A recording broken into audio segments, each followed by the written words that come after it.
ও আলু, ও বাবা আলু। হ্যাঁ বেড়া কি হয়েছে? এত জ্বালাও কা, বলাও কা, কি হয়েছে কি কা? আপনি যে পরিমাণ বাঙালিরে জ্বালাইতে আছেন আর আমরা একটু বলাইলি দোষ। না তোমার কোনো দোষ নাই, তুমি কি খাবা তোর তরিকা? আপনি এরম আকাম করেন কে?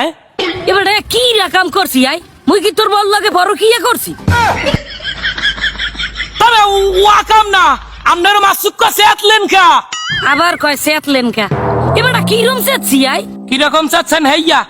না মানে এই যে 20-30 টাকা দামে গুনে আশুক্কা লাভ দিয়ে 120 টাকায় উঠলেন, কাহিনী কি?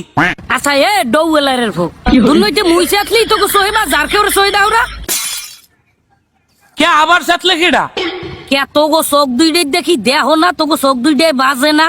এবার কাঁচা মরিচ দেই 1200 টাকা 1500 টাকা কেজি হইলে, হেরবার লেরের আন্ডা ডিম হেদাই সোনার দামে বিক্রি করে।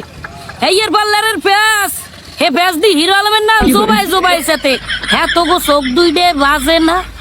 না হ্যাঁ যা কইছেন খারাপ কর নাই, তবে হে কাঁচামরিচ পেঁয়াজ হেয়ার পর রসুন এরা তো ব্যাপারকে থামিয়ে গেছে। তা আমনে এরম চাতলেন কা? তাছাড়া আমি যতদূর জানি আমনের তো বাঙালি তরকারি হিসাবে যতটুকু সম্মান দেওয়া দরকার হ্যাঁ তো আমনের দেয়। তা আমনে বাঙালির লাগি হেমের আকাম করেন কে? এবারটা করি কি আমি আই, করো তো তোরাই। আমরা করি কিরমের? সিন্ডিকেট সিন্ডিকেট, তোগো ব্যবসায়ীরা সিন্ডিকেট করে সবজি নিয়া, গরিবের রক্ত চষে আমাগো দাম বাড়াইয়া। না হেটা ঠিক আছে, ওই মাউগর ভরাই তো এই সমস্ত আকাম ওই হালাল খালারাই করে, বাঙালির রক্ত চুষে খায়। তা মামু আপনারা যদি এরমের দাপে দাপে এক একজনের পর আর একজন এরম চেতে থাকেন তা বাঙালি চলবে কেমনে কয়েন? ওরে গঙ্গা বোঝো না কা, বাংলাদেশের বাজার ঘাটে সার্কাস একটা না একটা রাহাই লাগে। মনে করো কিছুদিন সার্কাস দাইবে কাঁচামরিচ, তারপর ডিম, তারপর পেঁয়াজ, ওরা সবাই হাঁপাই গেলে হেইকেলে দায়িত্বটা আমার ঘরে, হেইকেলে আমি সেতি। তা বাজার ঘাটে, বাংলাদেশের বাজার ঘাটে এরমের সার্কাস চালান লাগে। না চালান তো মোটে কম চালাইতেছেন না, হোমানে চালাইতেছেন। এই রকমের ইন্ডিয়ার নাটক সিরিয়ালের নাহান পর্বে পর্বে যদি চালাইতে থাকেন তা বাঙালি খাইবে কি?